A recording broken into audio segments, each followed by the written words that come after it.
Nakita ko saan dumating sa tagpuan niyo ng mga kidnapper. Paano niyo nalaman yung lugar na yun? Alam mong walang nakakalam ng lugar na to, Edward. Isipin mo nga. Bahala ka, Edward. Pero hindi ko titigilan ng kaibigan mo.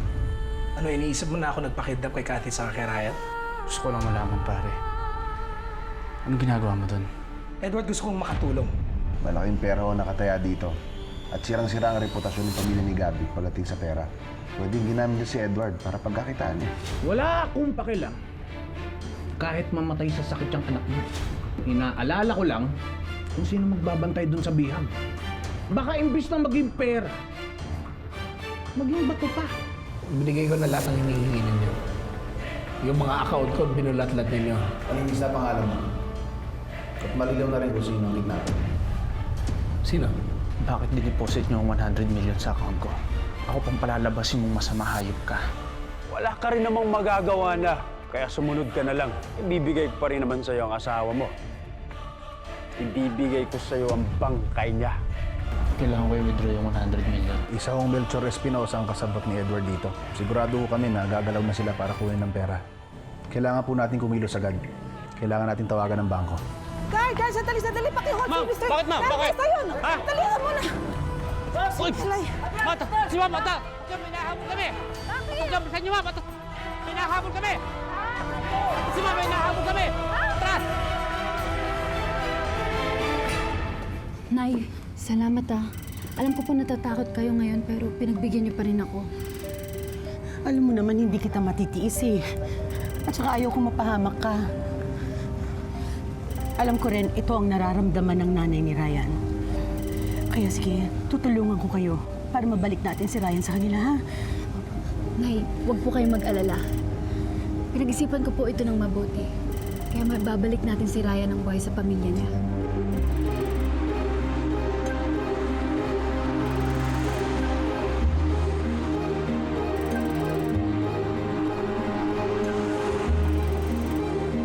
Okay ka lang? Nakita ko yung ginawa mo. Salamat ah. Wala yun. Pero dapat di mo na ginawa yun. Tinawagan ako ng lola mo, kaya ako nandito. Mabuti pa, mauuna na ako sumunod ka sa akin. Sige. Ano bang plano mo? Nay, kung makakatakas po si Ryan habang binabantayan siya ni Tio Gardo, hindi niya tayo masisisi dahil wala tayo doon. Anak, alam mo naman, napakahigpit magbantay ng tsugardo mo. Hindi basta-basta makakatakas si Ryan doon. Pero Nay, nilagyan ko po ng pampatulog yung beer ni Tio Gardo. Kaya kapag nakatulog siya, makakatakas po si Ryan. Makakapunta siya sa imbakan, tapos tutulungan ko siya makapunta sa daungan. Panalangin mo na walang makakita sa atin, ha? Halika na. Bilisan na natin. Ano? Na-withdraw niya ang pera? Nakatakas ho si Edward. What? Ano pa ang gusto niya? Nasa kanya na lahat ng pera. Bakit ayaw pa niyang ilabas si Cathy? Oh my God! Wala siyang konsensya! So what now? Ano gagawin natin ngayon? What? Sir, relax lang po. Ito na. Nakausap ko na si Edward. Ano siya nakausap? Umamin ba siya? Nasaan siya? What? Ito nga, yung sinabi lang niya sa akin na dinideny niya na may kinalaman siya dun sa kidnapping. Hindi rin daw niya alam kung saan nanggaling yung pera, paano napunta yung pera dun sa account niya. Hindi niya alam kung paano napunta yung 100 million sa account niya? Siya nag-withdraw nun, di ba? Halatang-halata na yung motibo niya. Alam niya na walang mamanahin sabi si Cathy dahil ayaw namin sa kanya. Bakit ba ako pinagbibintangan nilang kumidnap kay Cathy? Ha? Dahil sa perang to? Wala na akong pakialam sa perang yan. Edward, wala ka nang magagawa. Talagang may mga taong halang ang kaluluwa. Ang dami nila. At ginagawa nilang Diyos ang pera. Kaya niya pinakidnap ang sarili niya asawa. Para may makuha siyang pera. Alam mo, dapat yung hayop na yan, idemanda eh. Para makulong! I don't care. I don't care kung magkano pang pera ilalabas ko. Maturo lang sa amin kung nasa yung hayop na yan. Nakausap mo siya, di ba?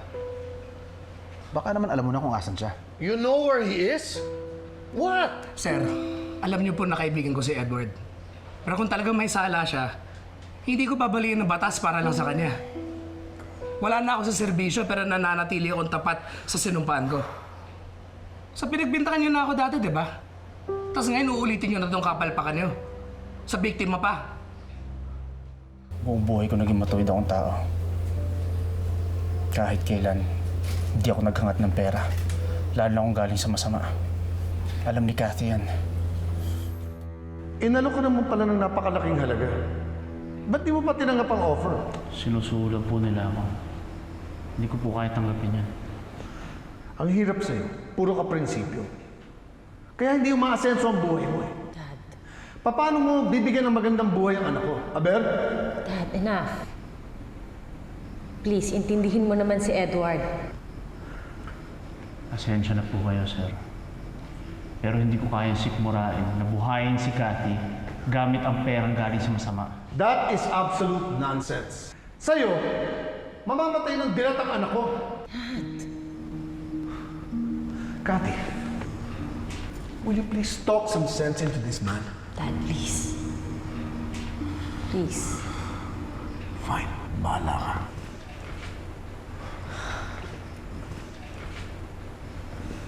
Pasadyahan mo na si Dad, ha?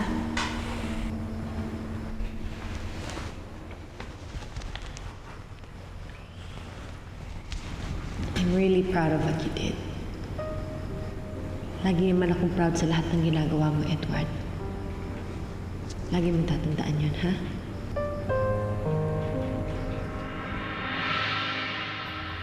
Alam ng Diyos na hindi ako gagawa ng isang bagay na ikakahiya o ikakapahamak ni Cathy. Sa tingin ko, ang dapat mong gawin, dapat ipakita mo sa kanilang wala kang kasalanan. Linisin mo pangalan mo. Wala nang oras para doon. In 48 hours, papatayin na nila si Cathy. Kailangan ko ng kumilos. Tutulungan ko si Cathy, ililigtas ko siya. Mapatay man ako o makapatay ako. Denise, dito ka muna. Kukunin ko lang si Lola. Ikaw na munang bahala sa pera. Sige. Mauna na po ako.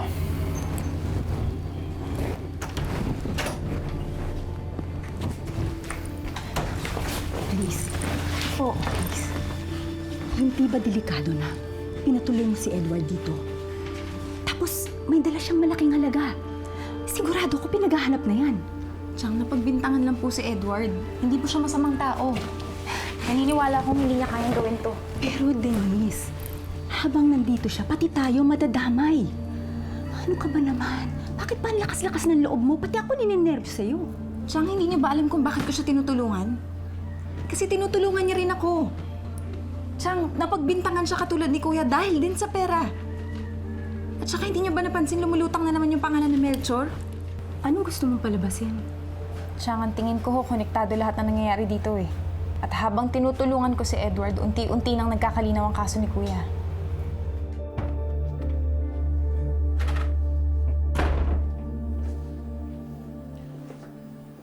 Alam mo tingin ko sa'yo? Manok. Manok.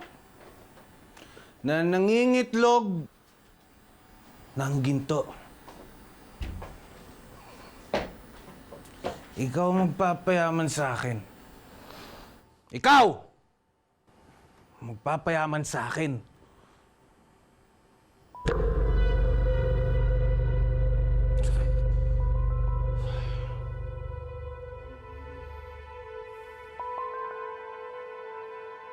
Ano na, hindi pa rin ba bumubukas yan?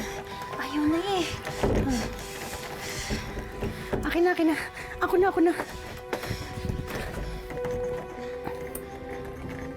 Ano na kaya nangyari kay Ryan? Kaya ako siya dito pinapunta kasi alam kong walang maghihinala eh.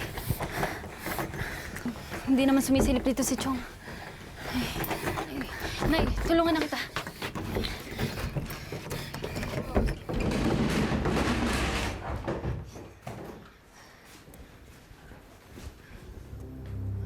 Hoy! Ano ginagawa niyo dito, ha? Sige, manok! Mangitlog ka. Mangitlog ka, sabi.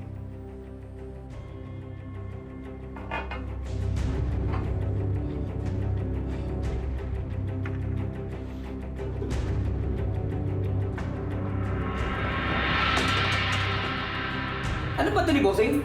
Oo naman. Paalis na nga kami dapat ni Inay, pero maglilinis muna kami dito. Ang dumi.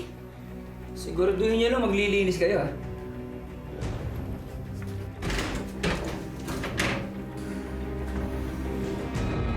Hulog ka!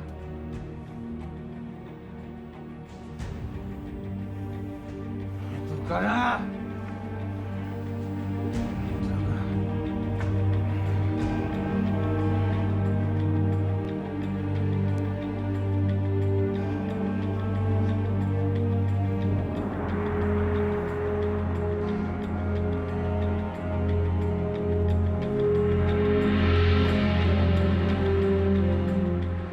Thank you. Lumabas na ang warrant para kay Edward. Pati PNP kumikilos na para mahuli siya. Siguraduhin ninyong hindi masasaktan ng mga anak ko. Ibalik niyo sila sa amin. Kung mag-alala, Consuelo, mababalik sa atin si Cathy at Ryan. At sinisigurado kong mabubulok sa kulungan ng Edward na yan. Patingin mo.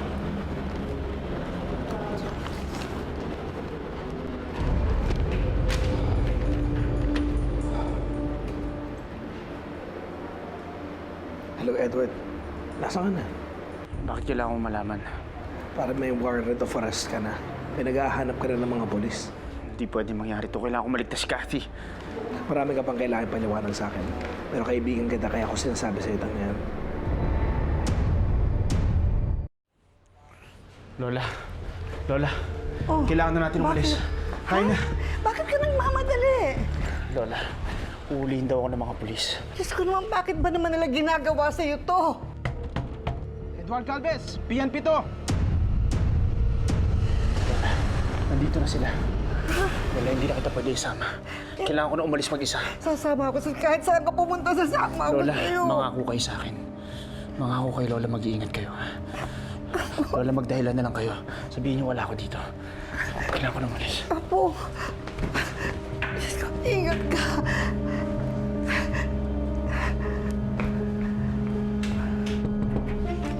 Si Edward Galvez nasaan? Oy, saglit! Hoy, ba't di pumapasok na walang pahintulot? Oy, ano ba kayo? Lola, may search warrant po kami. Kaya pwede kami pumasok at magalugog.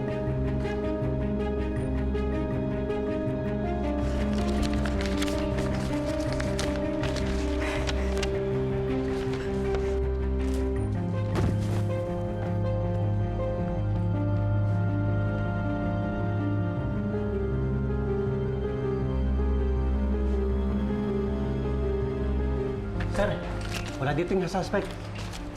Sir, wala rin sa taas.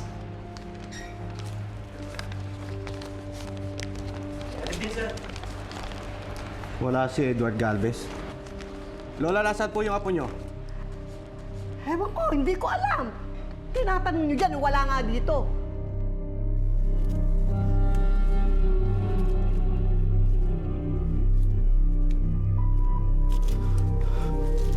Saan ba yung baka na yun? Saan kaya yun?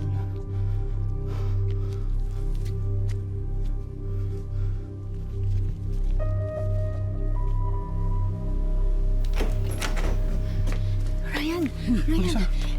Kanina ka pa naman hinihintay. Tara na, pumasok ka na. Bilis! Bago pa may makakita sa atin. Hoy!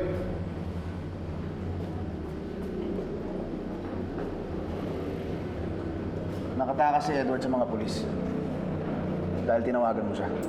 Sinisisi niyo ako sa kapalpakan niyo? Kung hindi mo tinawagan si Edward, nasa kamay na namin siya ngayon. Bawal na bang tumawag sa kaibigan?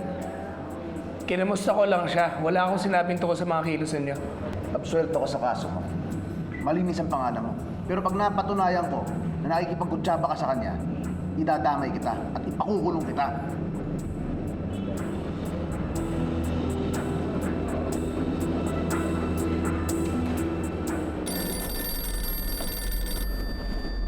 Hello? Malapit na ang tinakda kong oras, Edward. Kaya dalhin mo na sa lugar na sasabihin ko sa... Si Cathy. Gusto kong malaman na ligtas siya. Pausap mo sa akin. Oh, Edward. Edward, nasan ka ba? Nahihirapan na ako, Edward. Kasi ginagawa ko na ang lahat. Maliligtas na kita. Edward, napapagod na ako. Nawawalan na ako ng pag-asa sa'yo. Kathy!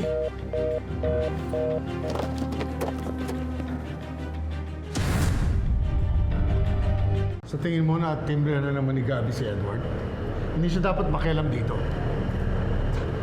Palpak na naman ng mga pulis eh. Saan na naman natin ngayon hanapin si Edward? Nasabihan ko ng mga tao, ako mismo pupunta sa kanya. I think alam ko kung nasan si Edward. Hello, Edward. Nasaan ka na? Ihanda mo na ang pera. Aalis na ako. O sige, pero kung aalis ka, saan ka pupunta? Paano ka na? Bahala na.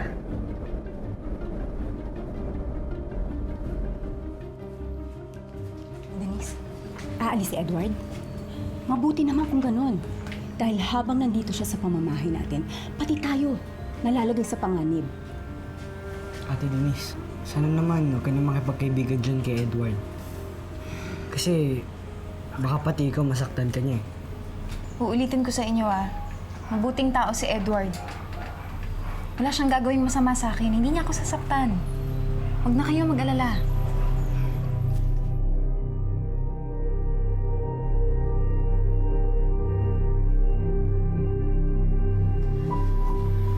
Baka mapadaanan naman si Rex dito.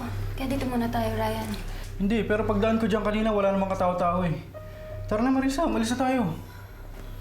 Kayong dalawa, mag-ingat kayo ha. Huwag kayo magpadalos-dalos sa mga kilos niyo. Ryan, konting tiis na lang. Kapag okay na ang lahat, pupunta na agad tayo sa daungan. May nag-aabang na dong bangka para sa pagtawid natin. Sige, pasensya na. Gusto ko na kasi talaga makabalik sa pamilya ko. O sige na, pupunta na muna ako ulit sa bahay ha. Sisilipin ko muna si Gardo kung tulog pa o kung ano man ang nangyari doon ha. Mag-ingat kayo ha.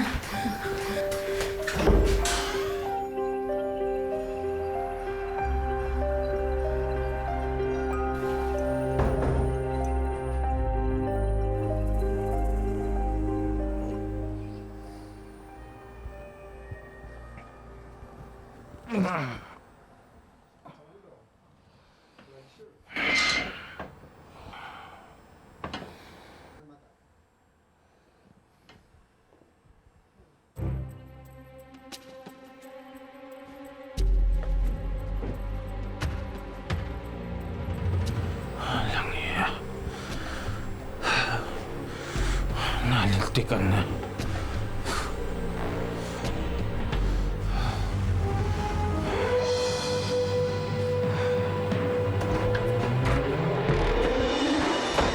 Denise, salamat sa lahat ah. Lion.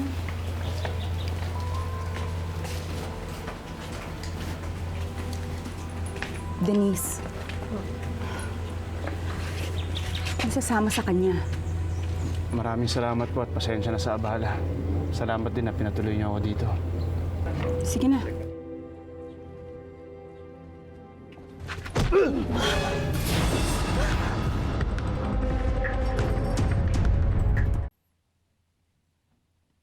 Rex!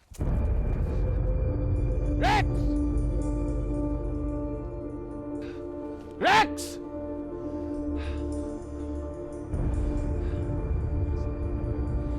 Rex! Nangiya ka, Edward. Pinaigot mo kami parang tanga. Ikaw lang pala may pakana ng lahat. Na-set up lang ako dito. Wala akong kinalaman dito at patutunayan ko yan sa'yo. Manny, sandali. Denise! Manny, pakinggan mo muna siya. Hayaan mo siya magpaliwanag sa'yo. Isa ka pa! Huwag ka na makialam dito. Subuko ka na, Edward. Sumama ka na sa amin. Gardo! Buisit. Natakasan tayo ng bata. Nakita mo ba? Hindi eh. E di hanapin mo. Ay, Gardo! Gardo, nakita ko yata kanina doon. Sa may banda doon si Rex eh. Baka nasa kanya si Ryan. Nasaan? Kanina ko pa nga hinahanap eh. Kanina nga nakita ko sa may banda ron. Eh kanina nung paalis na kami ni Marisa, napadaan siya eh. Ay, sandali. Nasaan na yung anak mo? Ba't hindi mo kasama?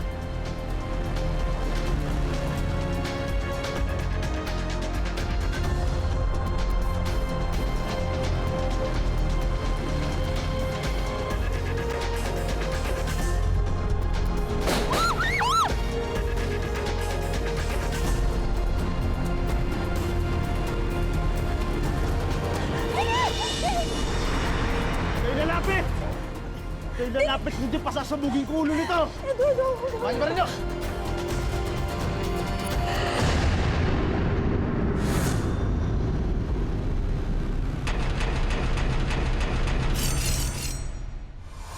Di ba sabi ko sa'yo, doon ka sa labas, magpantay! Ang bata-bata, nataasan ka pa! Alam mo, pag nakaligtas ako dito, tutulungan kita. Kayo ng inay mo. Anong gusto mong gawin? Papatayin mo ang mga apo ko! Bata! Alam mo kung bulok ng diskarte sa trabaho mo, tanggapin mo na lang yun. Huwag mong gawin personal.